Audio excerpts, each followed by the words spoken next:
G'day and welcome to Follow the Money, the Australia Institute's podcast demystifying the big economic issues in Australia and putting them in plain English. I'm Ebony Bennett, Deputy Director at the Institute. The Australian media industry, particularly journalism, was already going through a major disruption well before the pandemic hit, and tech titans like Facebook and Google have seriously eaten into advertising revenue, particularly for newspapers.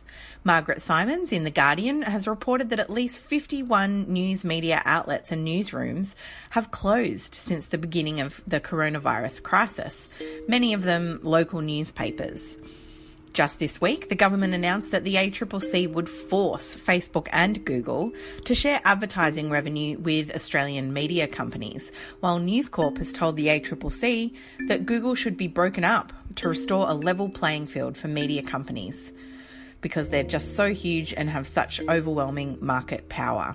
Tech giants including Google and Facebook will now have to cough up the cash for news content in Australia. News that 60 newspapers around the country will be going digital. Then coronavirus hit, restrictions shutting down local businesses. First thing they did was pull their advertising, which was our lifeblood. Australian Associated Press, our Australia's domestic news agency, is to close. The BBC has come under really unusual pressure. ABC could be made to sell off its Sydney and Melbourne headquarters in order to save money. We did a lot. Look. You know you're a fake. You know that your whole network, the way you cover it, is fake. Today we're bringing you some special guests from our Economics of a Pandemic webinar series. The chair of Thomsen Reuters Trustees and former CEO of Newscorp Australia, Kim Williams. Walkley award-winning journalist, author and broadcaster, Quentin Dempster, and of course our chief economist, Richard Dennis. Kim, we'll start with you. You have obviously been a media executive for much of your career. Exactly how much trouble is the media industry in right now? I would think that the media is confronting the worst body of settings that it has encountered since the Second World War. In fact, some years ago, the economist coined an acronym, VUCA or VUCA, for the kinds of torment that media is going through with digital disruption. It stood for volatility, uncertainty, complexity and ambiguity being the bywords of digital disruption. And certainly we have now not just digital disruption, but economic disruption as a consequence of Covid-19 and the actions governments have had to take. And clearly that's hammered the media in a very severe way. What was already an industry that was not processing change particularly well, especially in our country, has been compounded by all of the externalities that have compounded the problem media was already confronting. Quentin, as a journalist, how much has this disruption to the media industry, even before the pandemic, had an impact on journalism specifically? Jobs have vaporised, journalist jobs and all the career paths we hope for all the budding journalists of Australia have vaporised. There have been some startups which are good, but they're just a handful of replacement jobs, Ebony. The thing is, with COVID-19, audiences are up. Everybody wants what the media is doing across the board. But as Kim said, the advertising revenues, particularly in regional, have collapsed. Some of the metro papers are getting good government advertising, and those Harvey Norman wraparounds make it look as though something's happening. But we've got to wait to see exactly what has happened with the collapse of advertising for what's called mainstream media. Regional print is going. A lot of it's gone. Big question for all of us here is what's going to happen to metro print. How long will that take before it goes? Thanks, Quentin. Just a reminder for participants who I can still see joining us, there's a Q&A function if you'd like to type out a question for later on for the panellists.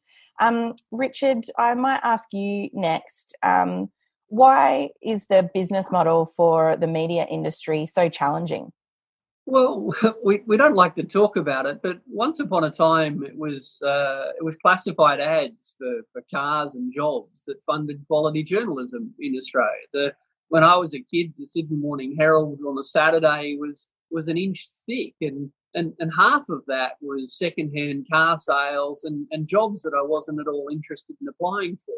And the rivers of gold, as they were called from the tabloids, from the classifieds, used to fund an enormous amount of media. Well, those days are gone, obviously. And now the potential replacement is online advertising. So what we're seeing is an enormous fight between the producers of content, the newspapers that employ journalists, and to some extent the distributors of content, and that's the Googles and the Facebooks.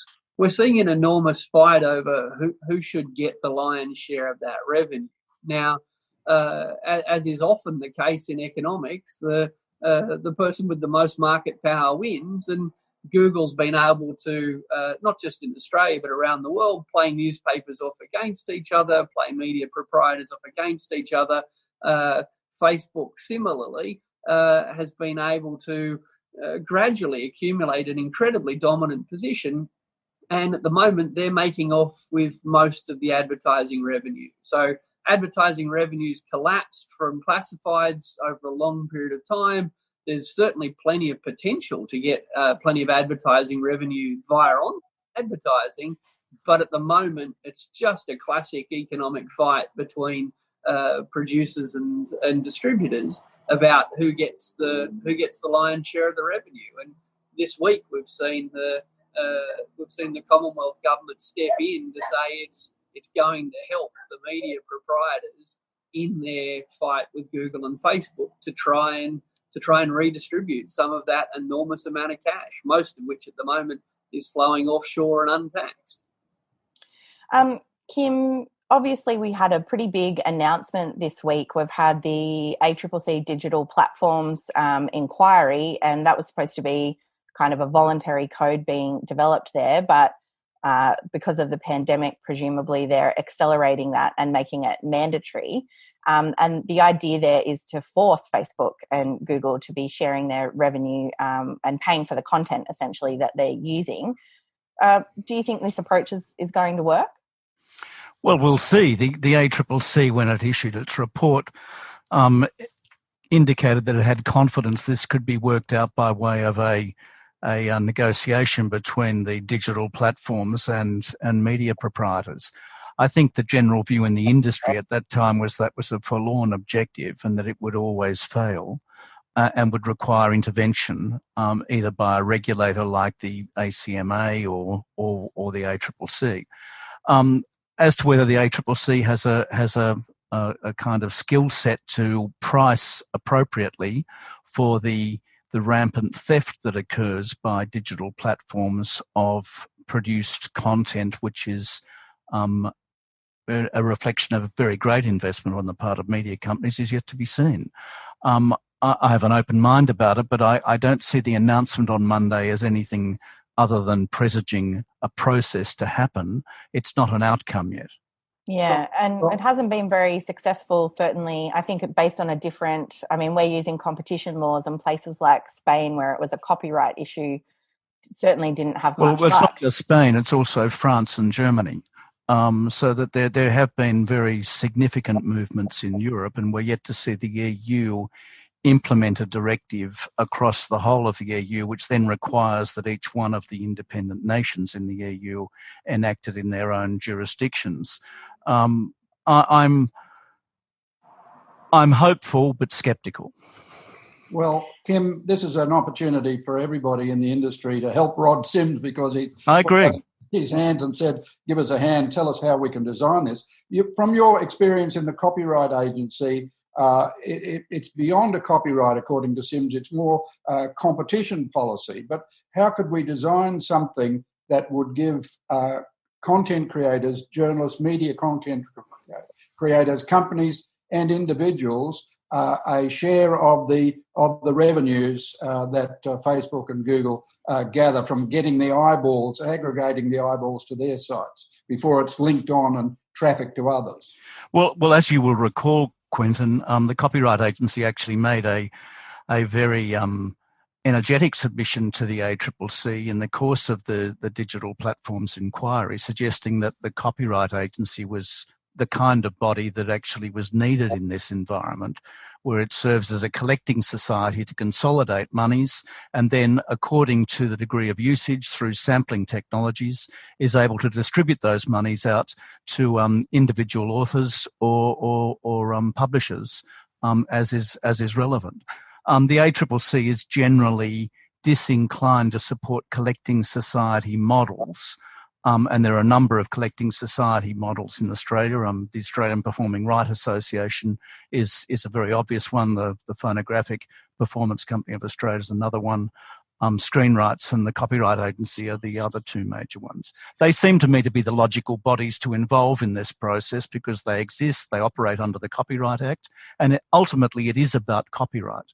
The digital companies use material without properly compensating the true owners of that material. Well, we'd have to change Rod Sims' mind because at the moment, judging by his responses to interviews with various journalists, he's not been thinking that way. He's thinking his mandatory code of conduct is only going to benefit the major media companies, ones with a national focus, nothing about regional or community websites.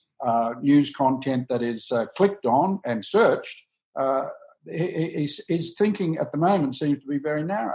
Well, the ACCC has a long history of being disinclined to endorse anything that relates to copyright. The ACCC doesn't like copyright as a concept, and as you'll know, has had some fairly strenuous policy proposals about getting rid of parallel importation in the book and recording industries. Quentin, I might ask you, we saw kind of just as the pandemic was hitting that AAP was in some pretty serious trouble, and that was obviously just as this crisis hit. But for people who don't necessarily know the role of AAP, what kind of function does that perform and why has that been such an important news service? Well, it was a long history, AAP, and it was a conglomerate of various media companies who wanted a spine for their coverage, more journal of record, objective, if I can say that, journalism, what's happening today, what's on the news list, photography, getting photographers out there, and anybody could buy into it. You could buy an AAP service, and it was quite a good functioning model. But for various reasons, there's a lot of scepticism about the decision to knock it on the head. The major players determined to end it. The Butte news is, Ebony, that some other people have come in and have been negotiating with it. They've stopped the redundancy packages for the AAP staff, as I understand it at the moment, and we're all hoping that there is a rescue benefactor who's going to take over AAP, and that would be a very good result for all media players in Australia. And Richard, over the summer period, we saw how important the ABC was in its role as an emergency broadcaster, and certainly I think it's played a huge role, particularly with Norman Swan, the health reporter, kind of heading up their pandemic coverage. But where does the ABC fit into all this as a public broadcaster, as opposed to a commercial media outfit? Yeah, look, great question. I think when we talk about the Australian media landscape, we obviously have to talk about the national broadcaster at the same time. And one of my fears with the way this debate's going, I don't mean ours today, I mean the community debate about the media, is that we're talking a lot about how you can't expect newspapers to deliver good journalism without reliable, sufficient funding. You can't expect TV stations to do it without reliable, secure funding. But of course, we've been cutting funding to the ABC. So if we all take for granted that you can't have good journalism without secure funding, then I think we have to talk about funding for the ABC in the same breath as we're talking about how to help the commercial media operators. And at the same time, at the other end of the scale, I think we have to be very, very careful in the way that the ACCC goes about this task, because as Quentin said, if we're just going to find a way to support existing media companies that are already significant at a national scale, well, how are we going to have vibrancy and competition in our media landscape in the coming years? If we went back 10 years, there was no Guardian in Australia. So if we were designing this system 10 years ago, we'd have left the Guardian out. If a new entrant wants to enter, do they instantly become available for this funding? Do new, smaller entrants get a larger share of the revenue pool than they might be warranted to help them grow? Or do they get a smaller share because, they haven't proved their worth yet? These are fundamental questions about competition policy, as well as fundamental questions about the media landscape. And I think we have to be very careful in designing this scheme that we don't come up with something that delivers delivers only for existing players at existing scale. But at the same time, yes, we need to develop a system that does deliver something from Facebook and Google to those players. So it's a very careful balancing act that's required here, and it's not just a media question. It's not just a competition question. It's very much a political question. And I don't think we can just flick it to the experts at the ACCC to tell us what the answer is. Well, I think, Richard, that comes back to the core issue that it is in fact a copyright question, in that content is owned by people who publish that material, whether that's a little enterprise in a town like Muswellbrook or a large national media company. And so it comes back to how you actually account for the amount of material that is available and how that gets used and how that is managed by a disinterested player that can properly distribute monies across the board in a fair and entirely unbiased way through a thing like a collecting society. It's the only real model that has ever been developed for being able to distribute properly deserved revenues to the originators of material in a dispassionate way that doesn't actually have any kind of fear or favour to any one player. And that would allow us to build a creative Australia from any brainstormer or any entrepreneur or anybody wanting to create original content. I just hope a field agent for Rod Sims is watching this. There's another issue too that's raised in the Fin Review today, Ebony, and that is that Rod wanted to cut the ABC in on the revenue from Google and Facebook. And my concern, being biased in favour of a properly funded public broadcast, of course, is the ScoMo and Matthias Cormann would, from the Expenditure Review Committee, would immediately discount the ABC's appropriation from any money they did earn. So that's a vexed question about the ABC earning money from advertising through Google and Facebook revenues. Kim, do you think that would be a concern for the public broadcaster? Well, I think the ABC is entitled to remuneration for content that is deployed by Google, Facebook and other social media or digital platform providers in the same way as anybody else. As to the consequences for that money being offset against budgetary allocations, I think that's a fight that has to be had. But I don't think that it in any way derogates from the fact that the ABC is properly entitled for compensation for the use of its material. Now, the alternate argument, I imagine, is to say, well, the public's already paid for that material and therefore it should be made available freely. If that's the case, then that's the ABC's decision to actually say that as an independent organisation. I don't think that's for the government to say that. In a competitive market, I think we need a fair, what's called a level playing field, and we want a vibrant commercial media section in Australia, complemented as it always has been since 1932 by the public broadcasters. So I think we might start going to questions now, if that's all right with the panellists. But I do just want to say hello to the people from all over the country who have joined us today and say thank you and welcome to you all.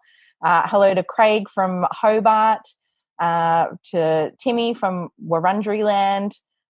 We've got someone from the Gold Coast, Callan from Newcastle. We really appreciate you all tuning in today for this important discussion.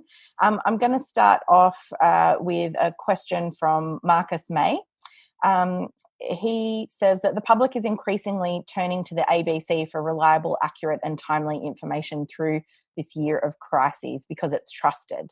And that despite the ABC's increased costs in doing emergency broadcasting, damages costs to its infrastructure and various other things, that the Communications Minister announced hundreds of millions of dollars to help rural and regional broadcasting, yet excluded the ABC from that support. So the question to the panel is, why is this government so intent on undermining or destroying the ABC, and what can we do about that? Quentin, I might go to you first.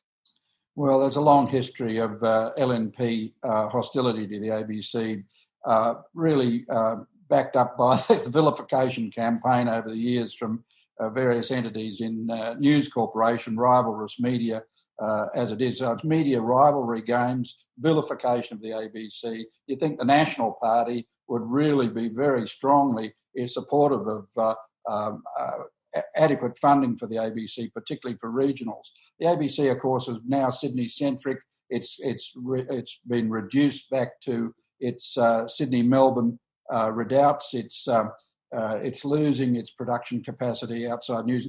There's one big problem, Ebony. The ABC has been too successful. Since the bushfires in digital, since the bushfires, the ABC has been number one in this country's online news websites. It's above News Corporation, and I thought, we don't want that to happen. It should be down about 3 or 4, so that the commercial sector gets ahead. You understand what I'm saying? The context of it, that gets ahead, because while the ABC is right at the top, it will face continuing hostility from government, because Michael Miller and Hugh Marks from Nine and News will be in the ear of Paul Fletcher and ScoMo and saying, these bastards, they're taxpayer subsidised and they're taking all our audience. So it's a dilemma of trust for the ABC. I'm glad the ABC is trusted and it's validated from the taxpayer investment and all that, but it's a political problem in an industry that is under very great distress. I've got my problems with Rupert Murdoch, but at the same time, I want News Corporation and its outlets as local content creators to survive. We just want them to be a little bit more ethical. Kim, what's your response there?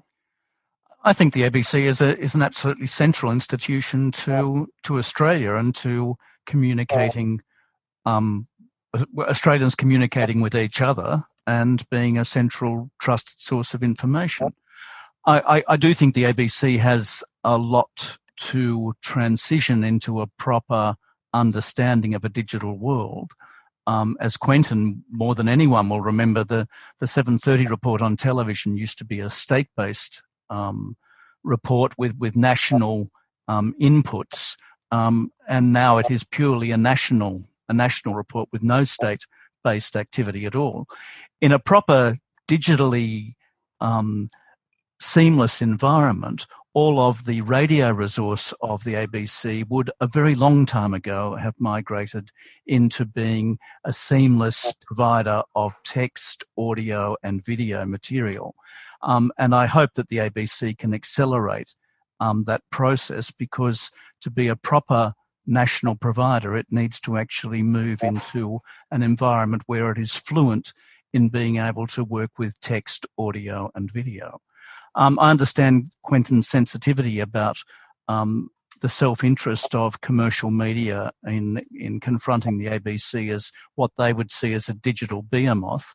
The ABC is not a digital behemoth. It is one of many digital players, and it must become utterly fluent in the use and application of digital technologies in order to be an even more vital journalistic resource. And Ebony, just quickly, I mean, it's interesting. I'm one of the few people that read, most of the newspapers nearly every day. The Australians' campaign against the ABC has some impact clearly on the ABC and some impact on our political class.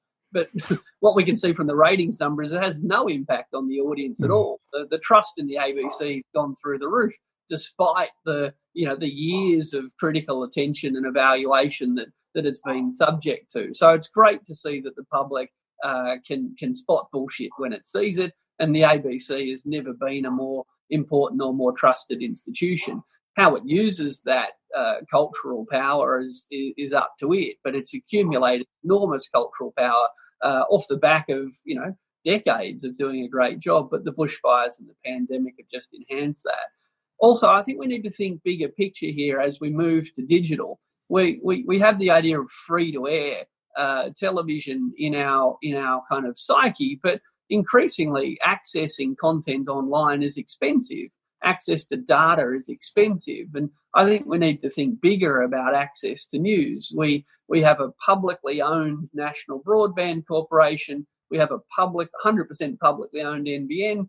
We have a 100% publicly owned ABC. Yet I, as a citizen, I have to pay to access content produced by my national broadcaster, delivered to me on my national broadband network, in an era where connectivity is increasingly central, in an era where the ABC is relying on the fact that I can access particularly local content online. I think we need to look at how can we make it free to access the ABC's digital content wherever you live in Australia, or otherwise we're going to create a digital divide in a space where historically we've had what we've thought of as free to air. I've got a question from Wendy Bacon in Sydney. She says she's been looking at the real estate industry and how important is the collapse in real estate advertising. These days have still been with us through Domain, realestate.com and so on, and that it's also the mainstay of metro local media. Richard, you were talking about the rivers of gold, but has real estate replaced that? It's certainly one of the few areas that have held up. I mean, they've always made money out of real estate. That's not entirely accurate, Richard. I mean, what one has to understand about digital technologies and digital transformation in all operating businesses is there's not a single example where digital technology becomes a dominant supplier, where former revenues are not actually converted from dollars into cents. So that the kinds of mountains of money, the rivers of the so-called rivers of gold in the classifieds of Fairfax, for example, in the old days of the Herald and the Age, were converted into a sum of money operating in a digital domain that is probably at a mere fraction of what was originally there. And the same is true across the whole spectrum of digital life. So that whilst they have created new businesses that have been avowedly profitable, they are but a modicum of what the revenues once were. And often large media companies have had very great difficulty coming to terms with the kind of cruel baseline that is brought into play with digital technology. Particularly when you think in a digital domain, you move from scarcity of supply and therefore pricing power when you have a print format to digital delivery where you have an abundant possibility of infinite supply and therefore pricing collapses. So it's been a very confronting thing for media companies, and media companies have never really transitioned properly to this new operating domain. Compound now, because as we come into a recovery zone from COVID-19, as I'm sure you've read, Richard and Quentin and Ebony, in a lot of the international commentary, particularly coming from the United States and Canada, retailing is in genuine collapse in the United States. In fact, clothing retailing is down by 60%. And there's a general expectation that it won't rebound. Now, of course, retailing has always been in the heartland of advertising underpinning media delivery. retail ads are fundamentally important in media delivery and still are. I mean, even in print newspapers, you'll see ads from Coles and Woolies on a daily basis. Still, in the current settings, informing customers about policies and services that they have available during the COVID outbreak. And travel. Travel's fundamental. That's quite right, Quentin. So all of those revenue sources have never been under greater threat, so that the problem for media will compound, having come through the first phase of digital change. It's now going to be even more ferociously severe in terms of its revenue impact. Well, I just wonder what Hugh Marks and Michael Miller told Paul Fletcher to get him to move to the mandatory code to give them, try to get the ACCC and Google and Facebook to put some sort of a revenue sharing. I understand Fairfax already has some arrangement with Google, gets them about, somebody reported, I think it was in the AFR, about 20 million that they get. So they're really must have put a heavy lot of pressure on the federal government to move to accelerate the mandatory code, which is, we're told, going to be a world first after the difficulties of Spain and France. So there's a lot riding on that, as you say, Kim, with the inability of the media companies to make the transition to digital. Sorry, Richard. Sorry.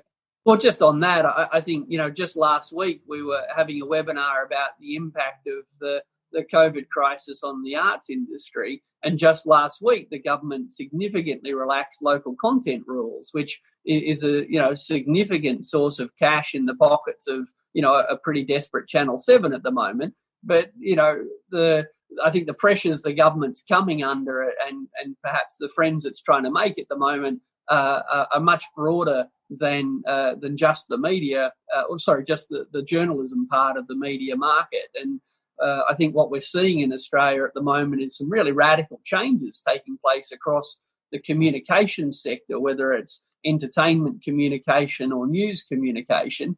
We're really seeing some quite radical restructuring take place, some of which is good, but all of which I think needs to be evaluated outside of the context of what does it mean to get industries through this crisis.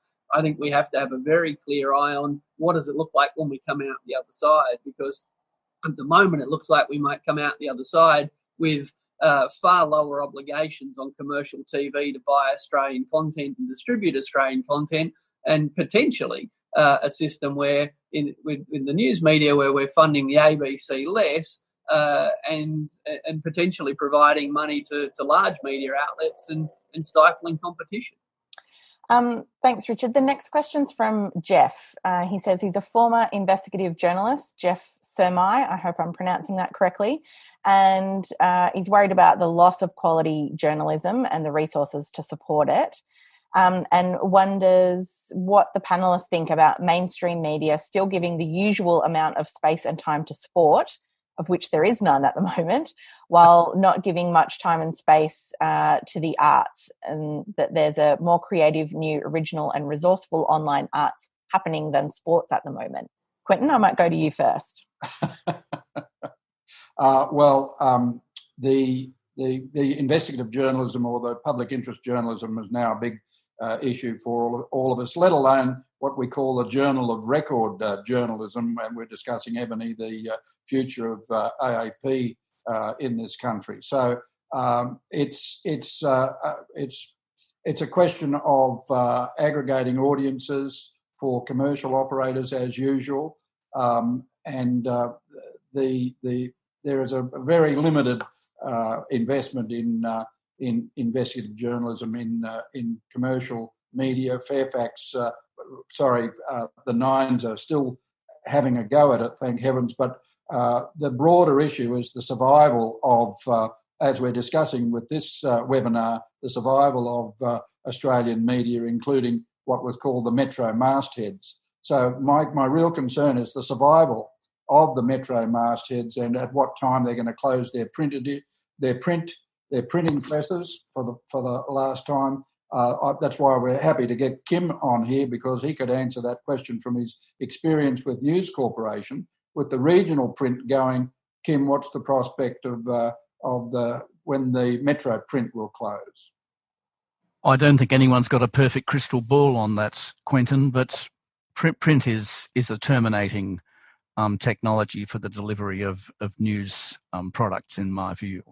In fact, it's been interesting to see that a number of publications have moved into exclusive digital delivery over the course of the last few weeks, so that The Economist, for the last 3 issues, has delivered it only digitally, which I've found to be a most interesting change. And I wonder as to whether it will actually return as a print publication. And that's a very successful print publication, probably the most successful weekly news journal anywhere in the world. And one that has continued to grow, I might say, in the digital era. I think it's important we don't confine our thinking in media just to bodies like News Corporation and Nine. I mean, there's clearly a vast body of other suppliers of information now, and that the kind of fragmentation that we've seen as a result of digital technologies and the liberation to many providers of information is very real. I mean, 2 of the major commentators on politics in America and sources of information in America didn't exist 10 years ago, Politico and The Hill. And Politico and The Hill are sort of compulsory reading for anyone who is interested in what's happening in American politics nationally and regionally. They provide a vast body of information. And of course, they wouldn't begin to know how to think in terms of print delivery technologies. They're completely uninterested in those sorts of phenomena. To answer the question, they provide investigative journalism too. They do. I mean, Politico regularly breaks major stories, as you know, Quentin. We've got Michael West and The Guardian adding to it. So it is dynamic, as you say. We really should think wider now. Sorry, I'll just get back to the actual question, and Richard, I'll come to you in a second. But Kim, you've actually got a long history in the arts. Do you think, generally speaking, we devote too much time to sports rather than the arts?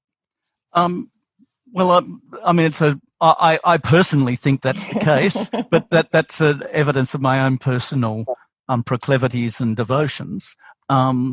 I know that the audience is more complex than that. I would always be an advocate for increasing arts coverage and increasing coverage about creative and intellectual life in our nation. I think it's tremendously important. In fact, I think it's the crucible of our future. But in terms of the hard judgments that often get made editorially, the arts clearly has been an area that has been under increasing law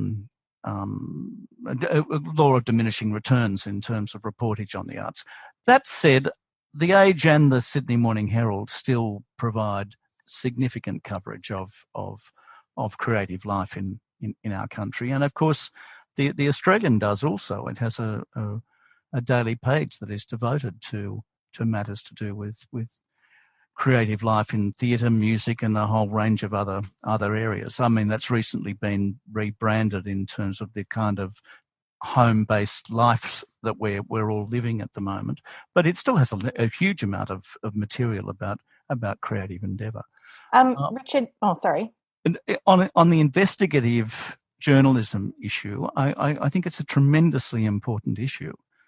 And I think it is incumbent upon all of us not only to be advocates for the ABC, but also to be advocates for actually supporting good journalism with our own dollars in a variety of different ways.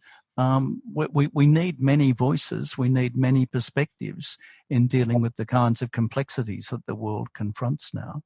And it's been interesting to see the way in which The Guardian has been able to secure a very steady stream of money from Australians stepping up and putting money in the plate to actually make The Guardian operate in Australia. Richard, I know in the past you've talked about the fact that the ABC runs a program called The Business, but there's no equivalent called The Unions or civil society. What do you think about that question of arts versus sports? Look, I mean, it actually raises the fundamental issue about, what we're talking about with media and media diversity.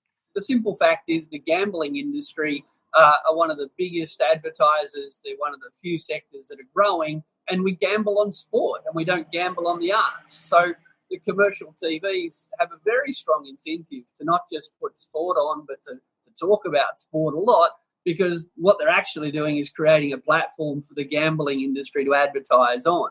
And that cuts to the heart of the complexity of this whole conversation.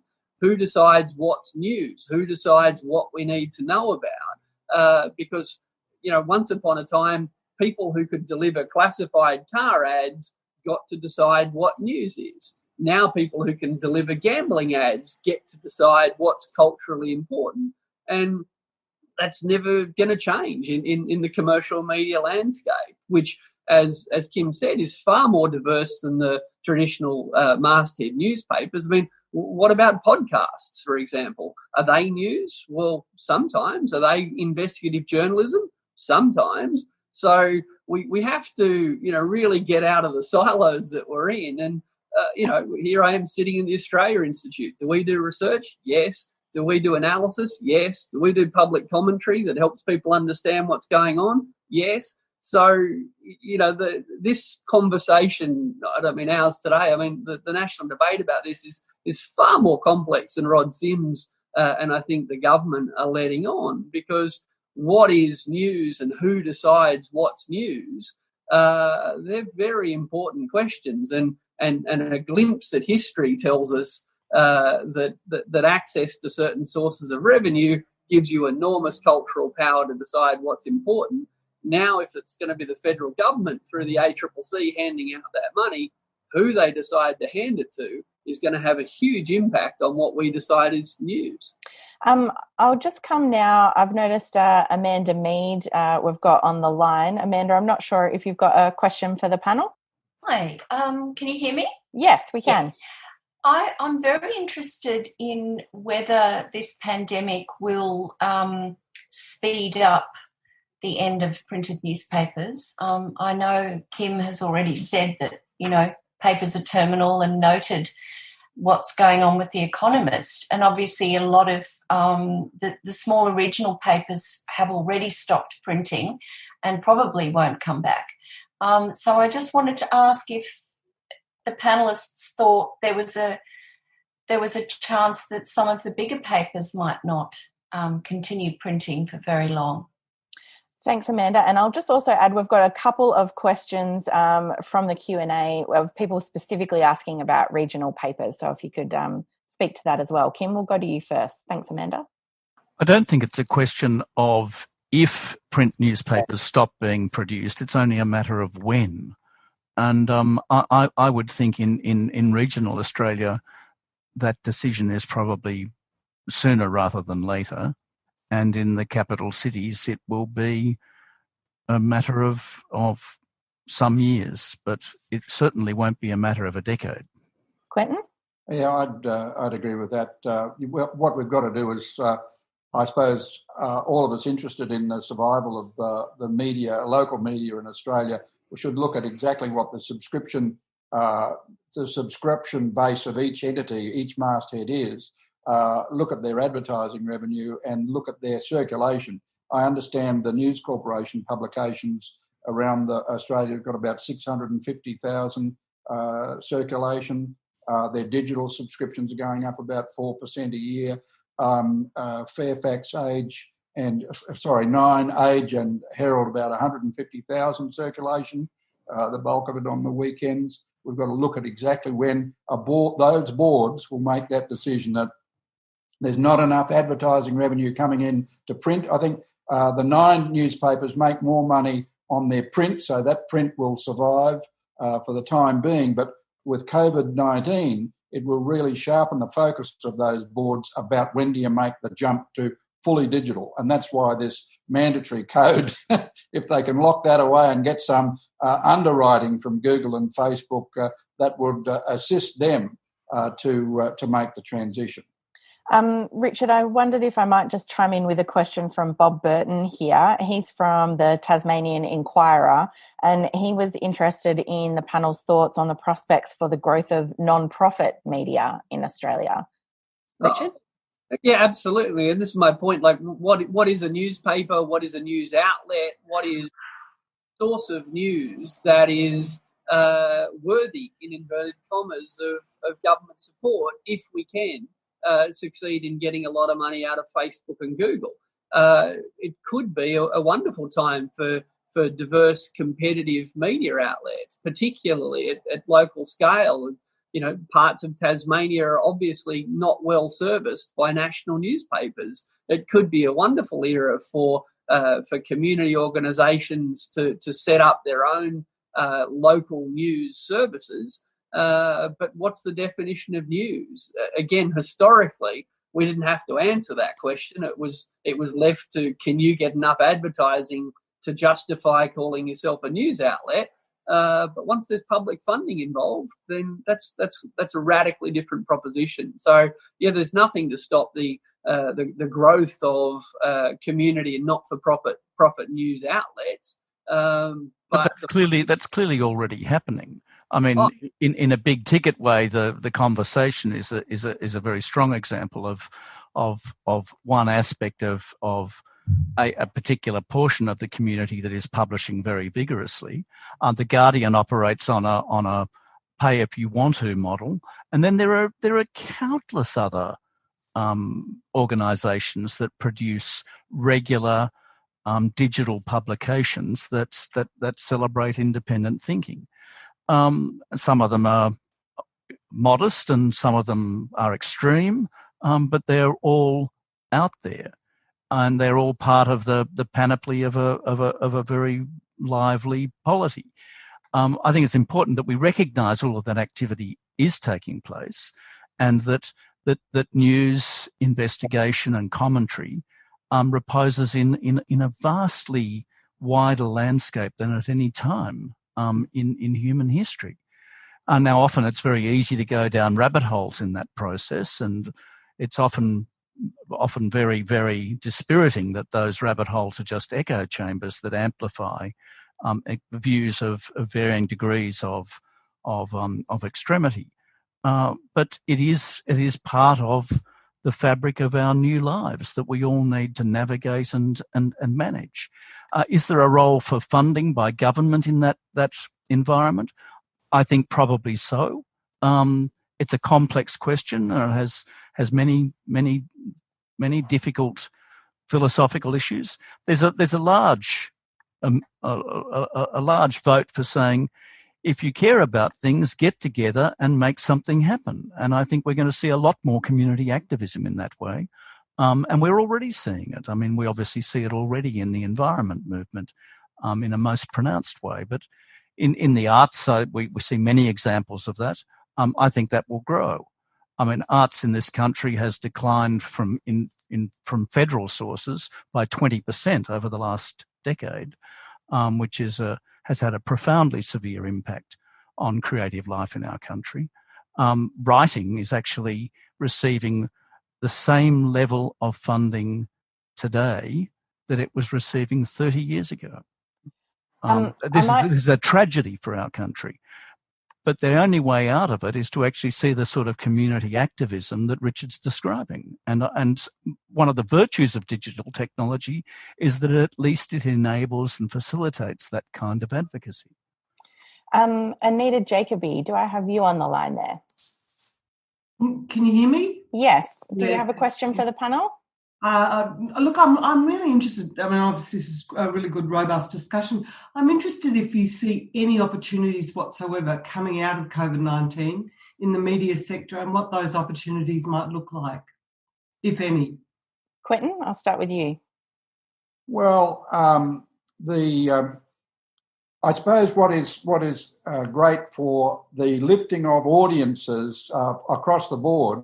All media audiences have gone up through COVID-19. And that is the dynamic question of getting information out to the public. Now, whether this can be maintained with other great national debates, I mean, we've got to have a debate about the recovery, not just the Canberra bubble politics about who's going to win the next bloody election, but what are we going to do to reshape Australia? So if all media could engage with their audiences and their readership and their viewers and listeners and create content that actually engages much more viscerally with the Australian public. That would be a quality lift we've got a very intelligent, educated population in Australia, and we should be playing up to them, not playing to their prejudices and trying to get what has evolved from the national cabinet level of resolving matters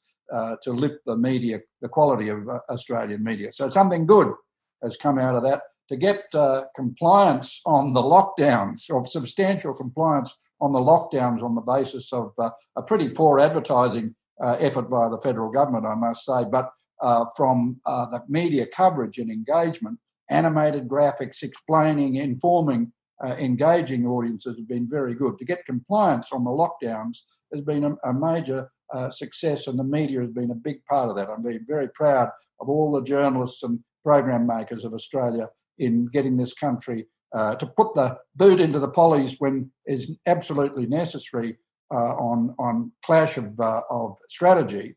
But to get the media to do that on a continuing basis would be a great benefit from COVID-19. Kim, what do you think the opportunities are? I think someone was saying that I'm talking too much, so Richard should respond. Richard, what about you? Oh, no, it's great to have you on, Kim. Well, we're already talking about a big opportunity. For the first time, the federal government's come out and said, look, voluntary codes aren't going to cut it. We're going to force Google and Facebook to the table. So that's a big change. You know, we need to really think through what the long-term design of that is. But that's quite a radical change in not just the Australian media landscape, but in the interaction between the Australian government and the business community. To step in and compel something like that's really quite significant. Look, as Quentin said, traffic's through the roof. That tells us all something very important. People take the Australian media very seriously and they trust the Australian media. And I actually think that one of the reasons that Australia is doing such a good job of dealing with COVID-19 is that we do have a diverse but professional media who've taken this issue far more seriously than, let's face it, they've taken issues like climate change in the past. And I think that science is being taken seriously. I think diversity of opinion is being taken seriously. And while there's clearly conflicting views out there in the community, I think the media has done a good job of putting them all up and letting their readers decide who to listen to. So I think that that's a really valuable lesson for everyone in the Australian media, that you can actually host a sophisticated and complicated debate through the media without shooting the messenger all the time. And when you do that, people actually tune in. Kim, we're about to run out of time, and we've got probably only time for one last question, and this one's got the most number of upvotes, which is how do you challenge the Murdoch empire? And surely it must be broken up in the interest of public discourse. And if I can add to that, the former Prime Minister Malcolm Turnbull was talking about Newscorp Australia acting as a political party. I just wonder if we might sum up with your response to those. Well, I certainly think that media has reverted in many parts of its life to the origins of media, which was to advance personal views by proprietors. The whole origin of news media back in the 18th and 19th century was from individuals actually prosecuting certain cases they wished to advocate to the community or to those in power. And so I would call it as a sort of a flight to predictable polarities. I think what the problem, and what I'm surprised at the severity of Malcolm Turnbull's comments, because it attributes a level of power to old media that I don't think it has any longer. And that we've seen that, to go back to what Richard was saying, we've seen that in the last couple of elections where very, very heavy advocacy was advanced one way and the public behaved in quite the opposite way, and seen most particularly in New South Wales with the advocacy of the Daily Telegraph. And the public basically said, root your boot. I think, yes, in Queensland also, of course, in Queensland where you saw those astonishing outcomes several years ago. I'm personally pretty irritated by the term Canberra bubble, but I think Malcolm Turnbull is certainly living absolutely the centre of the Canberra bubble in describing his departure from politics as being all about the Murdoch press. I think it had that may have been a minor contributing factor, but I think he needs to look around him at all of his political colleagues much more carefully. Quentin? Malcolm's contribution about pointing an accusatory finger at Murdoch and the News Corporation editors was about the only redeeming feature I found in his memoir. And it goes to what has been an historic distortion by News Corporation I've been complaining about to the operation of our democracy. And because they target, and Malcolm, I think, had substantive evidence, Kim, that News Corporation had an unreal, disproportionate influence within the numbers within his caucus, within his party room, to the point where numbers were shifting against him. So perhaps more influential with the Canberra bubble than with the public, as Kim was pointing out. That's true. Kim's made a very good point, but I think inside the Liberal Party room there was a very real influence there. And Richard, sorry? Oh, look, I think it's very important. So I don't think the power of the Murdoch media is so much overstated as misunderstood. What they have the power to do is shape an agenda. They have the power to really line up a politician and make their life a misery. And so they're better at destroying than building. So when News Limited goes for someone, they can do real harm. But as we've seen from New South Wales state elections and Queensland state elections, that doesn't mean they can actually deliver someone into government. So I think they do have enormous power. Let's not pretend they don't. But that power is really only usable in a particular direction. But in terms of diversity, I think it's also important to point out that, look, we've not just got The Guardian in recent years, we've actually got news, old-fashioned printed Saturday paper from Schwartz Media and the monthly and the quarterly essay, and all these kind of innovations that are taking place aren't all happening online, but there is lots of innovation going on. And, we need to see the power of the old media for what it is. I don't think we need to write it off. It's very important. What we need to understand is where the country needs the media to get to, and make sure we have a rigorous debate about what kind of media we want, not which media proprietor we're barracking for. Well, that seems like a good and positive note to end on, so we'll wrap it up there. Thank you very much to all of our guests today, Kim Williams, Quentin Dempster and Richard Dennis. Thank you so much for your time. This has been a special episode of Follow the Money, and we're aiming to bring you shorter but more frequent episodes during the pandemic, so stay tuned. For the latest health information, please check health.gov.au or listen to the ABC's excellent CoronaCast podcast, which comes out daily.